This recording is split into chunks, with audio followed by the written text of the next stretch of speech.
The battle for the mind of North America will be fought in the video arena.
How is that?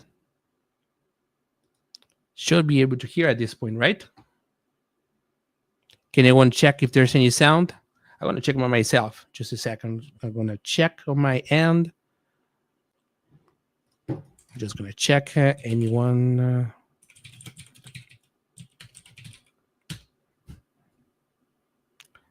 Just doing a check.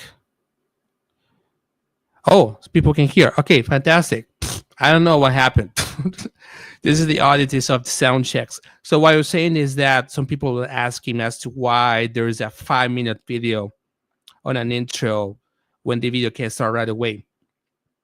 So what tends to happen is that StreamYard, when I push a stream, even it's a recorded stream or a live stream, what tends to happen is that StreamYard takes around 40 seconds to synchronize the streams between the platforms. And so what I've seen in the past is that if I start the stream, let's say at 6:30 p.m., if I were to play the stream at 6:30 p.m. on X, particularly X and Rumble, but particularly X, you'll see that there's nothing going on the stream. So I have to artificially delay the stream for about 5 minutes. So by the time you hit 6:30 p.m., the stream is already it's already working. So this is something that I'm working with StreamYard at the moment, so they can fix their stuff. But ultimately, that's going to happen. That's the reason why it ended up happening. So thanks for bringing it up. So thanks for being with us today. That was fantastic. I had some good feedback on the event on last Monday with Kerry Lambert, Dennis Modry, James Showery, as well as one of the speakers that will be there on Saturday. In fact, I'm just going to recapitulate that you can always check. I'm going to show you the location of the event on Saturday. That's going to be the Independence Rally here in Edmonton. So I'm just going to show you where it is located. Just a second. I'm just going to switch the screens here for a second. That will give more time for people to join us, which is awesome. Hey. So I'm just going to show you the screens here. What it is. Okay. So basically we have to go. I'm just going to switch the tab here. So I put the event on the Freedom calendar, obviously, right? But it's if you go under next events here, and there it is, Friday for Independence. So I'm just going to click here. By the way, this is a website put together, and this is a tool of the trade, a tool of the trades. If you click on map here, it's going to open the GPS directly, so you can point out where you are, so you can zoom in where the event's going to be held, which is quite amazing. Okay, it sounds like the sound is working. That's fantastic. Yeah, I see on the mic levels, they're actually very good. Okay, fair enough. So this is one of the things you can do to, when you go on freedomcalendar.net, you can actually click in here and see event details. You can download on your phone if you want to. You can click in there on the GPS. That's fantastic. And also, on the other hand, I made some notifications on the website. I put this thing here called Alberta Independence Movement.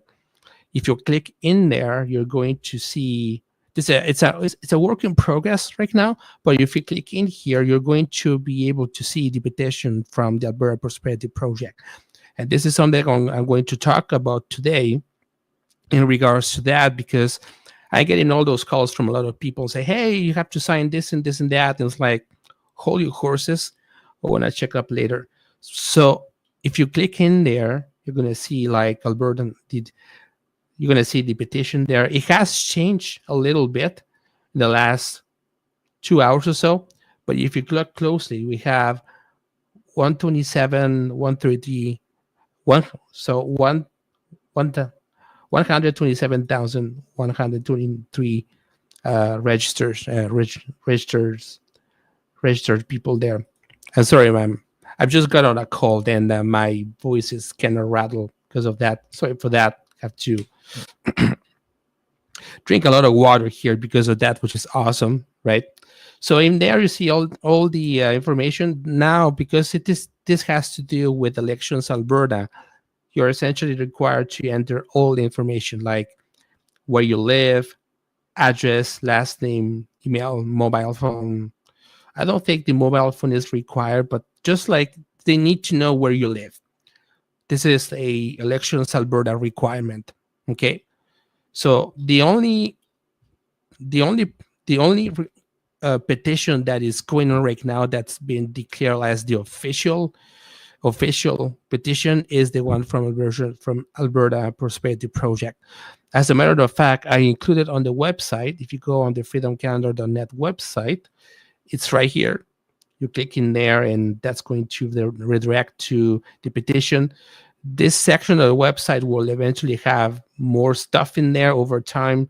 I just deployed this thing at 1 in the morning last night, so just keep in mind that it was very late when I put this thing together. Also, I'm going to register. I just registered a domain name, which is abexit.ca. The domain is not fully deployed yet, but I'm just going to mention that on social media what the domain is, and that's going to redirect to the same section on the website, Alberta Independence Movement over there. So CivicWire is a work in progress, but I'm going to give that information later on in the next couple of hours.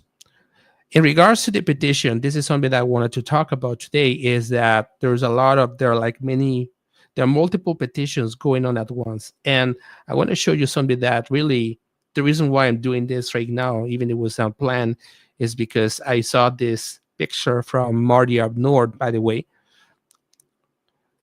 which is this picture here. So these are the guys from the APP over the Alberta Prosperity Project. We can't barely see because the picture was kind of weird, but you see all those groups doing all those things. When I got requests from the Freedom Canada to push events on the website, I got some people who were saying, hey, I got doing this one, doing that one, doing this one, doing that. I've seen people who are sending me an invitation to a petition at change.org, which I kindly reset, to which I kindly reply to not send me that petition again, because what's happened is that I'm just going to show you that petition right now. This is multiple creators on social media are using the screenshot of this petition. Just in a second here.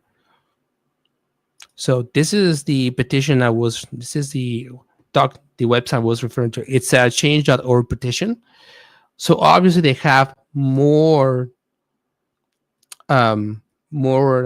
signatures than the actual petition on the Alberta Prosperity Project. The problem is that if you look at the history of change.org, it has a very weird history. The owners, apparently they're owned by Bill Gates and such and such. So it's not something that we can trust.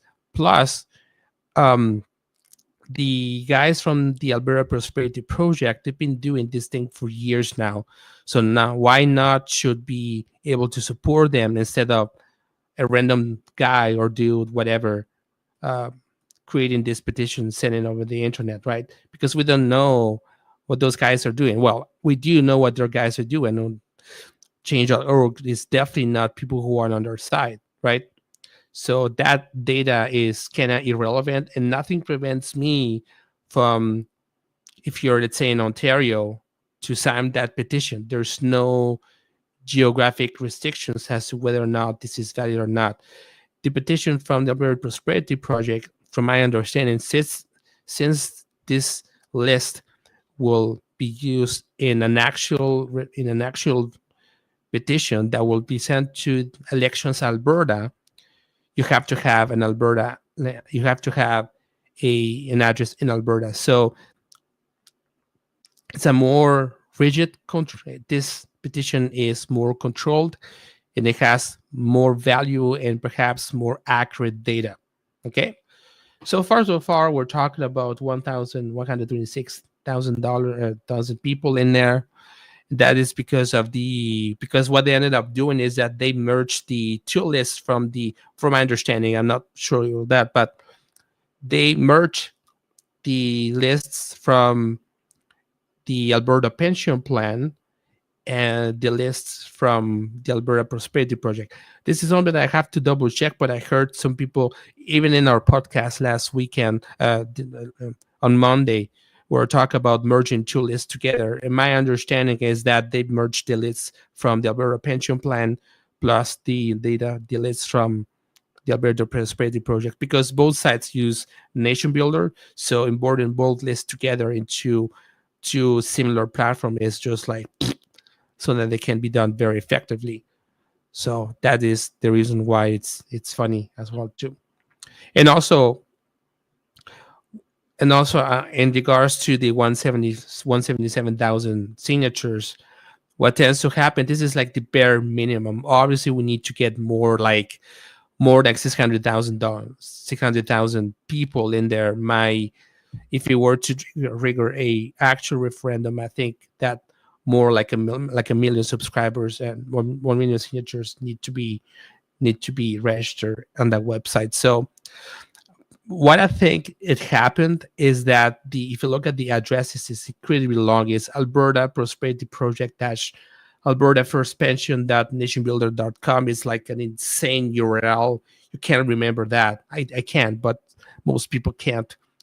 So I think it's going to be hard for us to make sure that everything is accessible for everybody. That's probably the reason why the petition for change.org got so many was fairly distributed. So today I want to show you a little video that I just found on the internet, and this is like a pre-sequel of the video that was done by Cory Morgan. This is a video I found like just recently this morning about the next steps, step number 1, number 2, number 3 for independence and such. And if you watch the video from Cory Morgan, this is strikingly similar to Cory Morgan's video. However, this has some details that are not there at the video that was made by Cory Morgan, but they're essentially very similar, but they're both very informative. So I just want to suggest you to watch this video, and then I'm going to comment afterwards. Okay.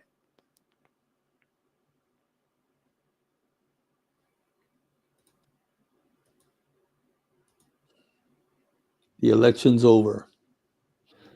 And just as expected, the East decided the result before it even got to the West. So it's like we might as well never even have voted.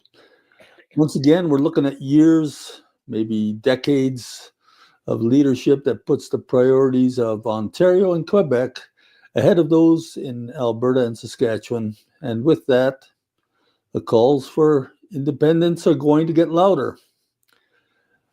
But before we rush headlong into action, there's something important we need to talk about.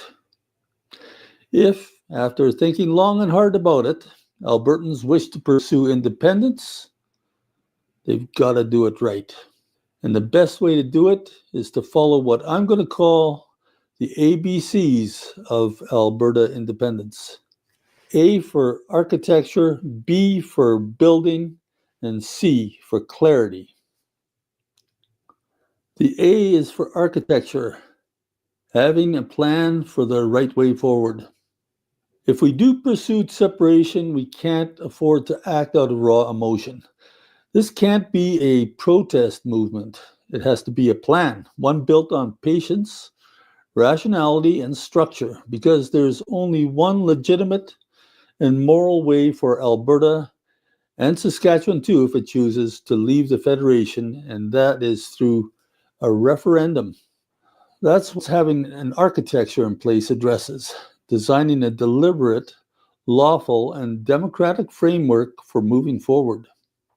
If we want to leave, we need a clear majority of citizens to say so in a referendum, period. The federal government may not like it, but the Clarity Act gives all the pathway we need. And what we need is a clear, decisive vote in favor of independence, plus the international and domestic pressure that will come with that.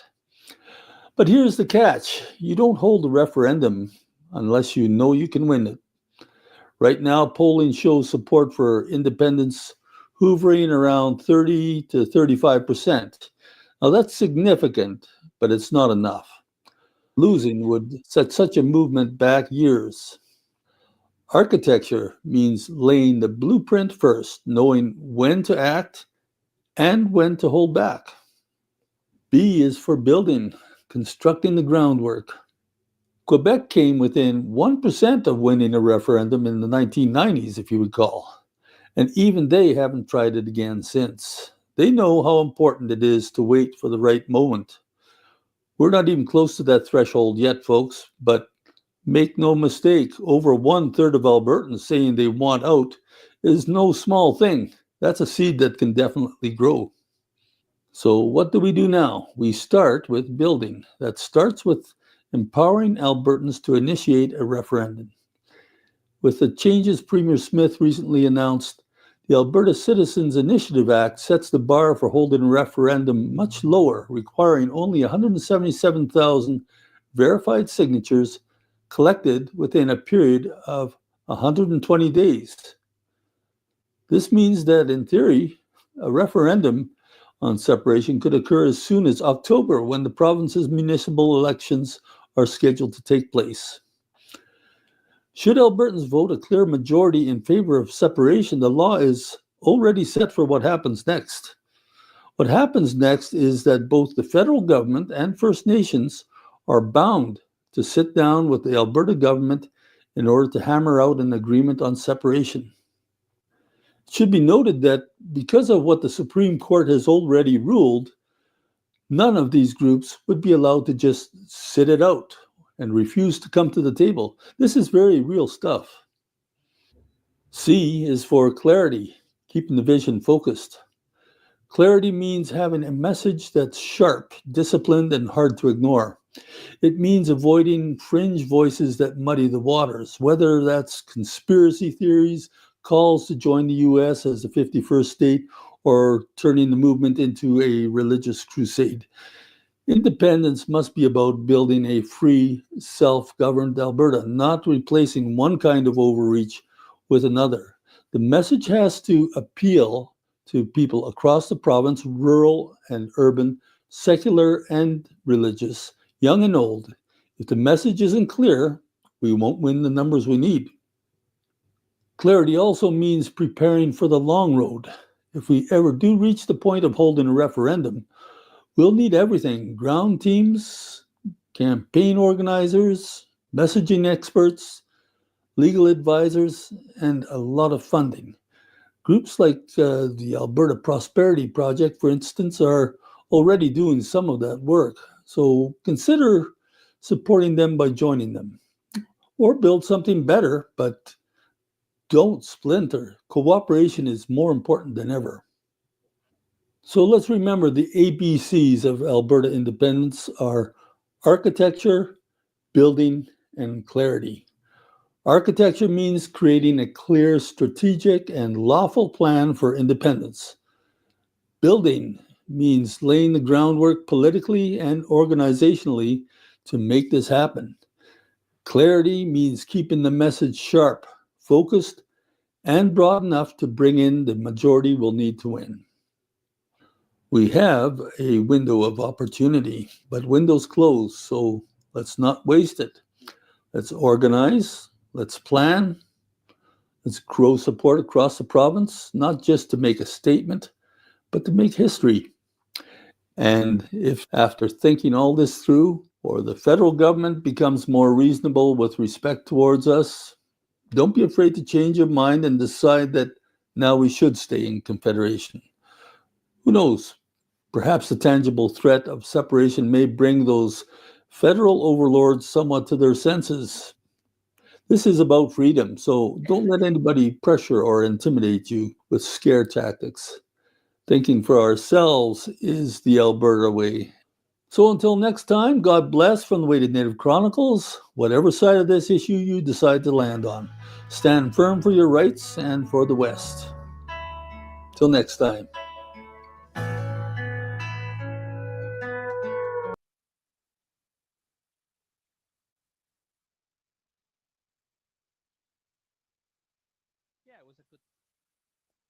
It was a good video. I like it. The message pretty clear. And that boils down to also I was thinking about it when I watched the video from Kerry Morgan the other day versus what I've seen in this video in particular is that having navigated in the what we call the freedom community, I call it in parentheses because I don't know how they call it. Some people call it grassroots, some people call the freedom community. Doesn't matter at this point. What matters is that in the process, we're going to have to convince people who are not necessarily in the grassroots, who are probably not Christians. They might be Muslims. They might be Jewish. You might have people in the Sikh community, whatever it is. we have to make sure that the plans that want to be on phase 3 or 4, like things about the military, things about the actual infrastructure of how government will work, that's going to be phase 3, 4, 5, 6, 7, whatever. It's not right now. You might think about it, but this is something that can be brought forward in a later date. Right now, the priority is to get the signature list. So when Elections Alberta will get called to trigger a referendum, they have all the lists in there so they can work things out. The decision as to whether or not how things will run after a referendum vote, that's going to be another step that is like, it's going to take probably a year or two before that phase can be sorted out. So that's why basically it's not a necessary, it's not a stress factor that much. What is more important right now is to make sure that the votes are getting counted and the referendum vote starts. Also, about the 177,000 people, I think it's way too low. That's my personal opinion.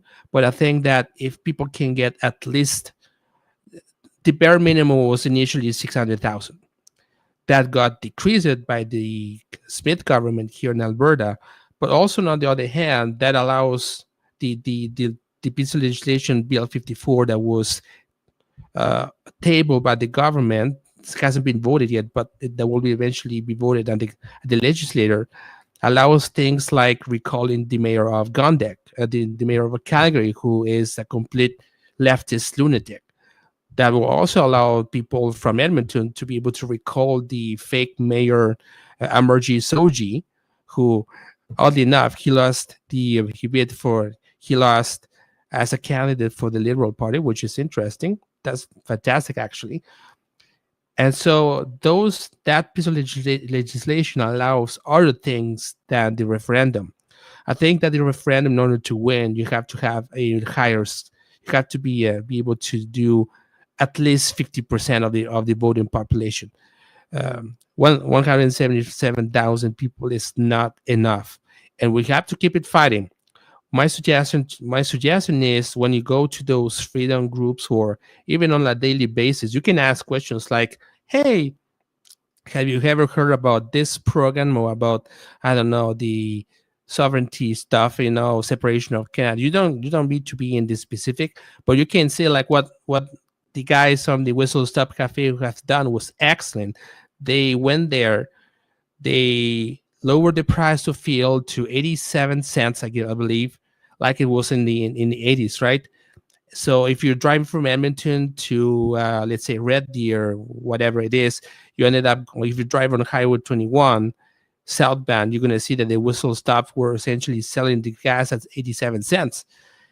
Of course, Chris Scott sold his fuel at a loss. I think it cost like $7,000 just to make sure that people were getting fuel at that price. But the point is that he was trying to deliver a message.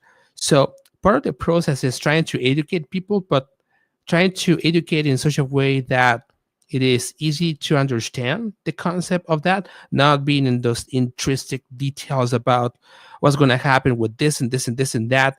In the Article 7 and Article B of this piece of legislation, most people don't have the brain capacity. I'm sorry to say, I don't want to underestimate, but most people don't have the even myself, the capacity to dig into 4 or 5 hours of reading documents, like legal documents, like Bill 54 and such and such.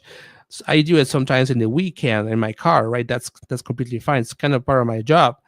But the reason why I have shows like this, or what other people are doing, is because they try to digest information and put into a format that people can understand, right? So that's the purpose. So I think that one of the things we need to do is to and we were talking in the podcast a few days ago, is to water down the message to the point it becomes digestible and easy to explain to people. I remember a couple of years back, I was involved with the Conservative Party of Quebec back then, and the campaign was very well done. It was a very surprisingly well done campaign. And one of the things that we're talking about is the messaging. We were able to reduce the program that was on a piece of paper and put into a pamphlet and give it that to people. And that was things like the economy, cutting this particular tax, doing this and this and this and that, things that are on the minds of people. And this is what I have as a solution. So, as a part of part of trying to water down the message, is to take part of the programs, part of the message, the long messaging, and trying to put into little pieces so people can understand in 30 seconds. In the last podcast, we were talking about probably doing some sort of TikTok style videos, that kind of stuff, things that can be delivered to the younger generation in a more effective manner as well too. So there's a lot of strategies people can think about it. And also one of the things is that if you guys going to come over to the rally next week on Saturday, there's a lot of people going to be there. You can also change strategies too. It's going to be a very good networking opportunity as well too. In regards to that event, I want to show you something really quick. It's going to get hot, like really hot, above 30. I do a lot of hiking, so that kind of helps. I got my hiking gear. Make sure to bring your CamelBak. So this is my CamelBak here. So what I do when I do hiking, is that in the night, I fill the half of it with water, and I put into the freezer, and it freezes overnight. When I picked up the next morning, is hard as a rock, but you can put water on room temperature. So what's going to happen is that as the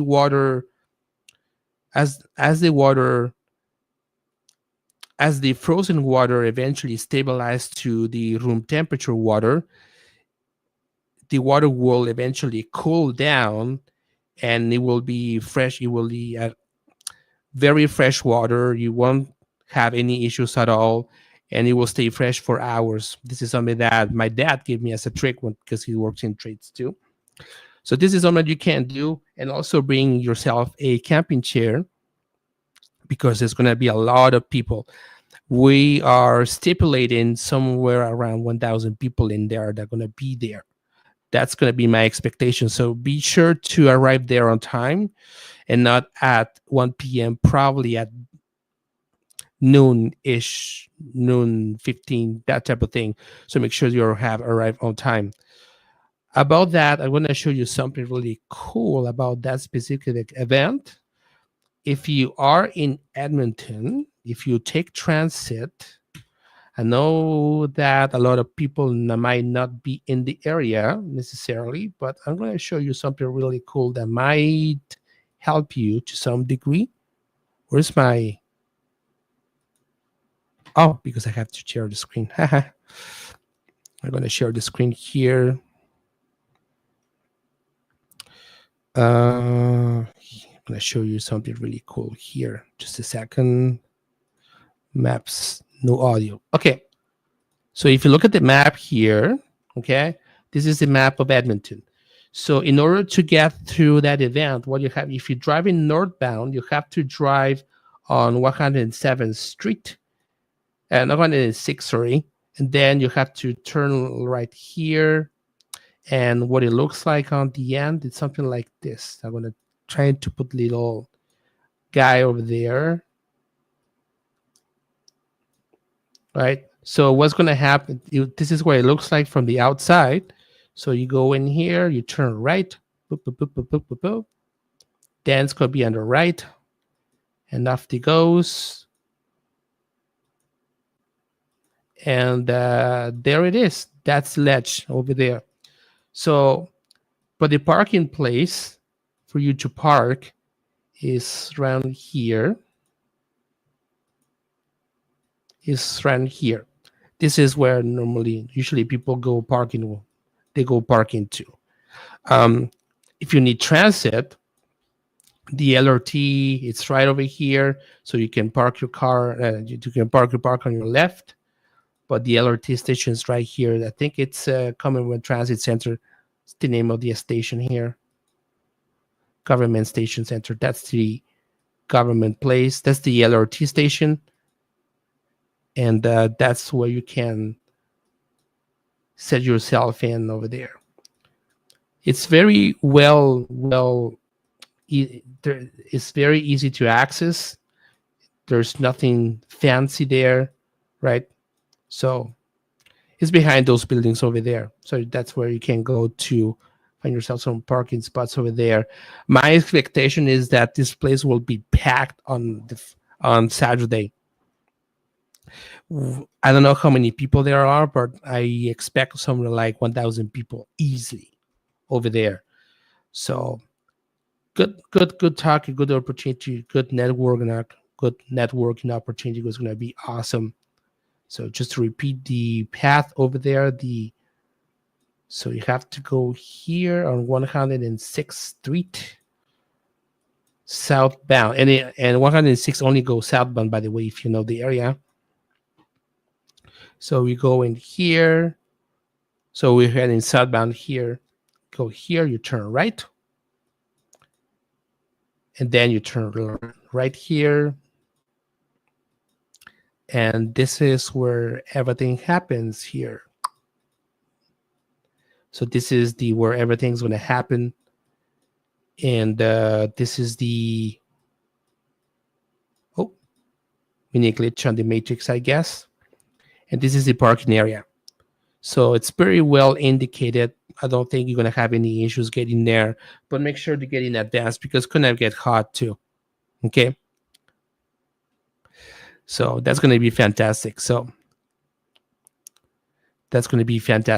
come and join us. It's going to be a good opportunity to meet some people. It's going to get hot. And in fact, just a weather forecast, just for the sake of it, because I know it's going to get hot.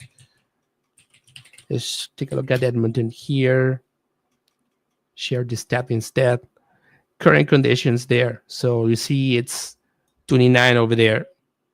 So very dark, very sunny, very hot summer-like day. So it's going to be fantastic for everyone in there. So that's what it is for the event. I like people to see there. Let's take a look at some of the comments here. We'll be driving 4 hours away. Where exactly are you driving from, Jane? Just type in the comments. So where exactly are you driving from? That would be awesome. 5 hours away, that is probably Lethbridge-ish. Lethbridge, Watertown-ish. I don't know. If you go south, if you go northbound, that will be Grand Prairie-ish. I don't know. 5 hours, a long drive. And that's kind of what I like about Alberta is that people just drive here, right? We just drive and we just drive. Doesn't matter. We don't care about climate change. We just drive. Anyway, climate change is a scam. We don't bother about it. What else in the comments? For Nova Scotia, screw the feds, save yourself from Alberta. Well, I know that in the last stream, and we had over 400 people, in fact, and we essentially had some people from the Maritimes watching the stream. And I know that there's a lot of legislation. I mean, living in the country is not illegal. There is actual paper. There's actually a piece of legislation. It's called the Clarity Act that allows a province to leave the country if they so desire. So there's nothing illegal in there. We're going to get a lot of pushback. Right? In fact, I was watching some videos from Clyde. I think I can have the video in there, but Clyde was talking about it. It's like there's going to be a lot of pushback from a lot of things. Let me try to find that video real quick so I can find. But that was one of the things that when you think about it, it's going to be a lot of pushback in there. So there's going to be a lot of pushback from everybody, even inside Alberta. There are some people who believe we're going to have the Alberta version of elbows ups, right? We're going to see elbows up version Alberta, right? That's going to be the strategy. And in fact, the NDP right now is currently doing a smear campaign against Daniel Smith because that's what they always do, right? They always do a campaign. Let me see if I can find. I have this thing saved somewhere. But basically that's what it means is that right now the unions right now, the NDP are pushing this idea of elbows up, but Alberta style, which is weird, but it's predictable, right?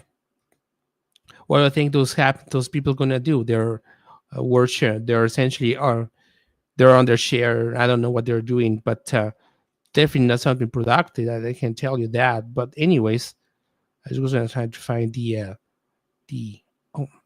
NDP. It's from the NDP. No, from Nancy. If you search for Nancy, Naheed Nancy, called Nanshet. That here, just gonna show you, like right now the NDP is attacking back, is fighting back.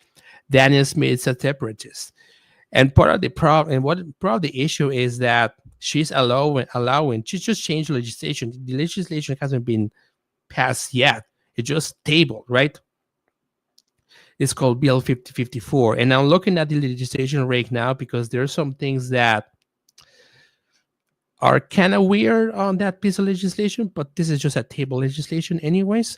So what's going to happen is that as we go into the process, the legislation that will be used for the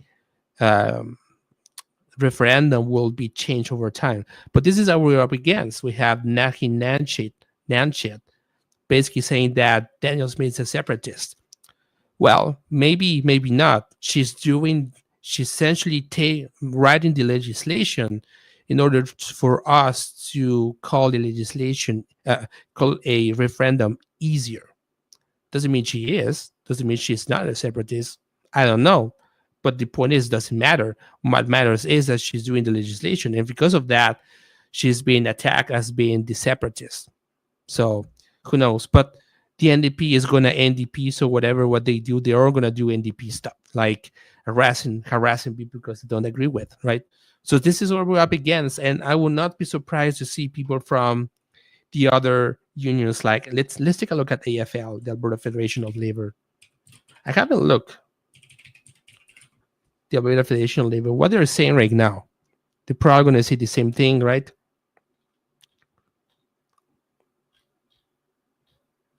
No, they haven't talked yet, but believe me, they will eventually. So this is something that needs to be brought up over time, is that there's going to be opposition. I know that I have very clear source that CTV will be there, is likely to be there on Saturday covering the event. So bring your cameras, make sure that everything is, if they screwed up, I mean, I know that CTV might be there, but I'm pretty sure they will because they're CTV, right? They will be there covering the event. Huge media presence because this is the first event they've done.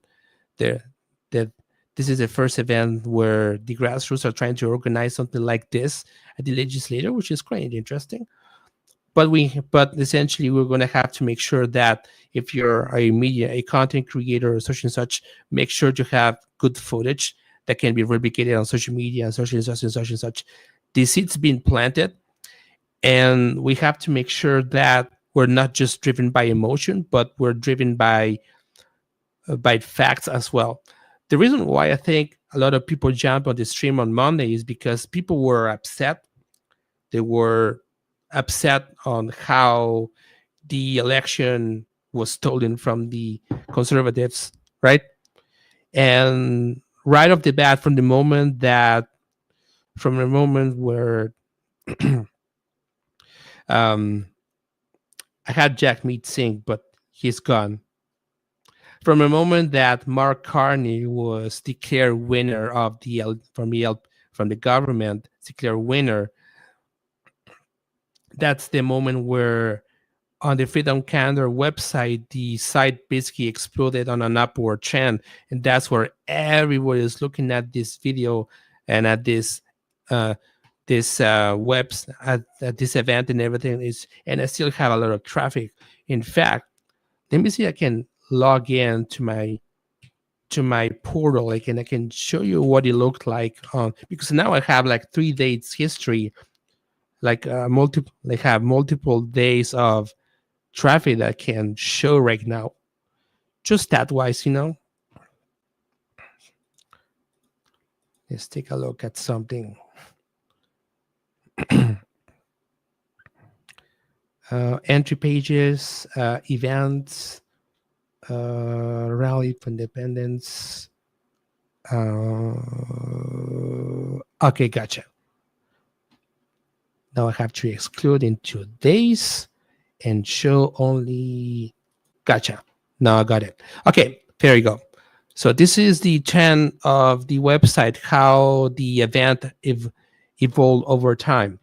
So what we see here is essentially the event. What I see on the back end when I watch a stat from the Freedom Calendar website, you can watch if you want. So this is April 27. April 28, that's the election. And you can see that it started to kick in on that date. The next day, it exploded here.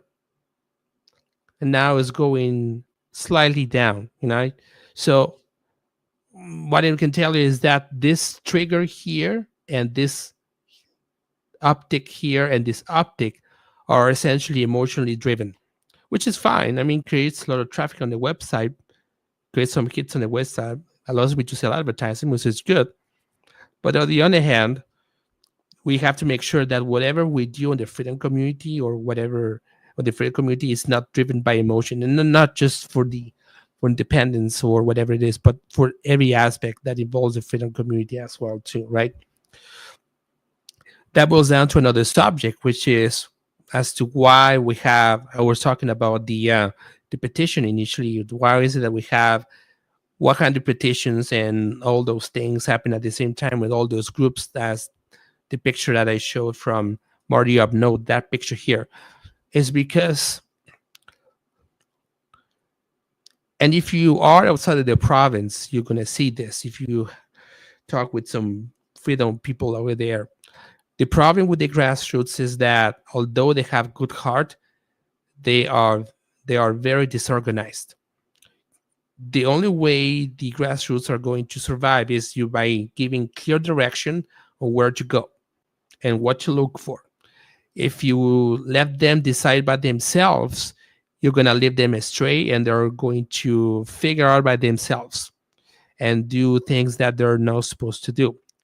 So basically what boils down to is that if you have a little group in your area or something, make sure to deliver the right information and not just delivering the bad information as well. Right now, like at least for Freedom Calendar, the only website that I promote the event for the as for the petition goes, as for the signature goes, is only the Alberta Prosperity Project, because they've been there for years and they know what they're doing, and they have a lot of contacts as well. Mitch Sylvester has been involved in a number of ways, in an amazing number of ways, which is great.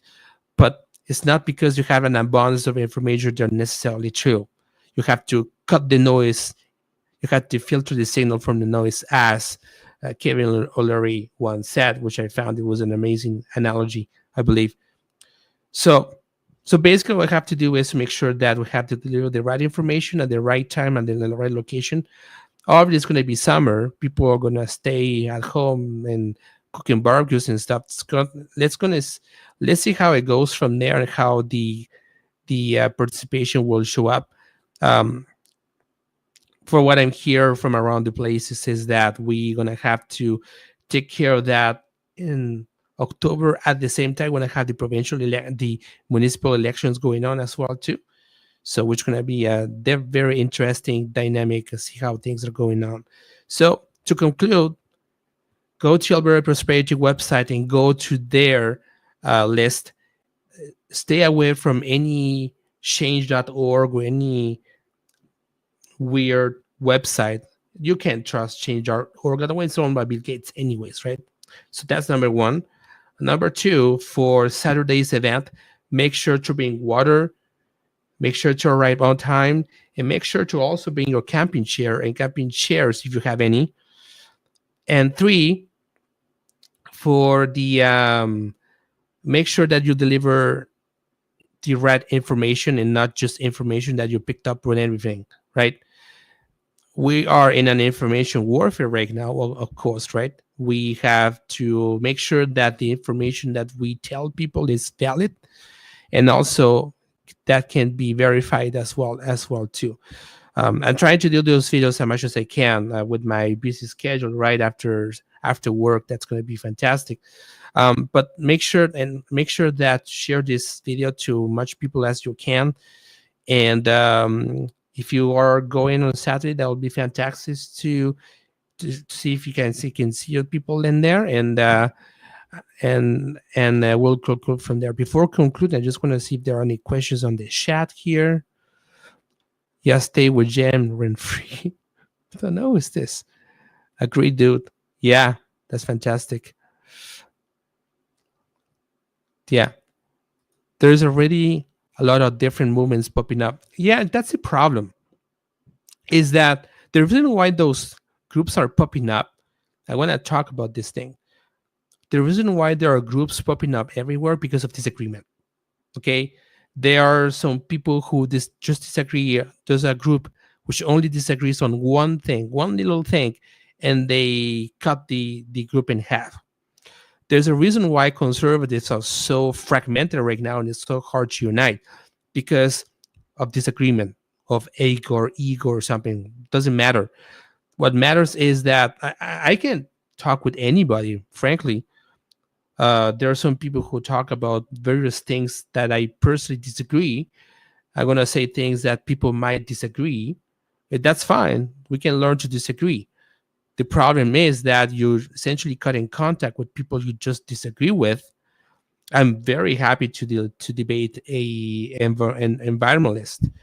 I'm open to debate a drag queen, so it's called, right? Happy to debate them because they're not women, they're men disguising as women, right? Anyways, happy to debate them. The issue is to learn to disagree. And in those freedom groups, there might be some disagreement, but because of the disagreement, they ended up creating the little group and they stay in the little bubble. Part of the reason why Freedom Calendar started when it was started is to keep track of all of those events so people can go and see each other, right? Because it's very extremely fragmented environment. It's hard to relay the information. That's why I put all those events on the website, so people in all those groups can look at the website and talk together eventually if they can, right? If they want, actually. But they're very receptive to that concept, which is good. So what else? What's a little comment here? Yeah, so we're expected to be around about 1,000 people at the rally on Saturday. That's going to be my expectation, about 1,000 people at least at the ledge. So make sure to arrive on time. Make sure you have good batteries, good charge batteries. Buy either battery packs or your own body need to recharge as well too. And yeah, that's going to be amazing. So I'm going to stop the live because I have a meeting later on in this afternoon. So I just want to thank you for coming here in a short time span. I'm going to try to do those videos more often so people can understand what's going on there. And because I know that there's a lot of people who are not from Alberta who want to do IE/replicate what we're doing here in their provinces, perhaps for another aspect of things that they want to have things addressed, right? So that would be awesome. So thanks for joining us in a short time span, and we'll talk to you there and see you next time. Bye for now.